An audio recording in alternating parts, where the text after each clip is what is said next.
नमस्कार दोस्तों। 2026 की शुरुआत उम्मीद से अधिक अस्थिर रही है। सभी को उम्मीद थी कि H1FY26 की तुलना में बेहतर Q3 नतीजों की उम्मीद में जनवरी के महीने में घरेलू बाजार में कुछ तेजी आएगी। निफ्टी 50 2 जनवरी को 26,340 के नए हाई पर पहुंच गया था, लेकिन अप्रत्याशित जियोपॉलिटिकल घटनाओं ने माहौल को बिगाड़ दिया है। वेनेजुएला अमेरिका संकट, ईरान में अस्थिरता और भारत के रूसी तेल आयात के बारे में ट्रंप के हालिया बयानों से चिंता पैदा हो गई है। इस बात पर भी अनिश्चितता बढ़ गई है कि भारत पर 25% पेनल्टी टैरिफ कम किया जाएगा या लागू रहेगा। अमेरिका ने बढ़ाई भारत की चिंता। ट्रंप द्वारा रूसी अधिनियम को मंजूरी देने के बाद मार्केट की चिंताएं और बढ़ गई हैं। खासकर रूसी तेल आयात में हालिया गिरावट को देखते हुए निवेशकों को उम्मीद थी कि भारत 2026 की शुरुआत में अमेरिका के साथ कम से कम एक शुरुआती व्यापार समझौता करेगा, जिससे 25% पेनल्टी टैरिफ हटाने का रास्ता साफ हो सकता है। लेकिन अब अमेरिका रूसी तेल आयात करने वाले देशों पर 500% तक टैरिफ लगाने की तैयारी कर रहा है। इसके लागू होने की बारीकियों और भारत पर सीधे असर के बारे में अभी भी अनिश्चितता बनी हुई है। ये बिल दोनों सदनों में मंजूरी के लिए लंबित है। टैरिफ को लेकर ये लंबे समय तक बनी अनिश्चितता निर्यात आधारित क्षेत्रों पर दबाव डाल रही है, खासकर उन क्षेत्रों पर जिनका अमेरिकी मार्केट्स में बड़ा हिस्सा है। वेनेजुएला संकट का असर।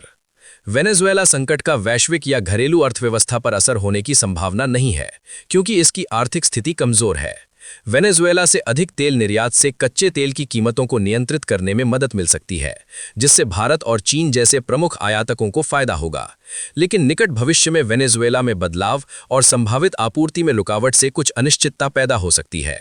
अमेरिकी नीति में प्रतिबंधों से सीधे हस्तक्षेप की ओर एक महत्वपूर्ण बदलाव भू राजनीतिक जोखिमों को बढ़ा रहा है।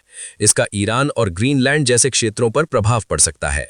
ग्रीनलैंड को हासिल करने की दिलचस्पी। इसी बीच अमेरिका ने रणनीतिक और सुरक्षा उद्देश्यों के लिए ग्रीनलैंड को हासिल करने में फिर से दिलचस्पी दिखाई है।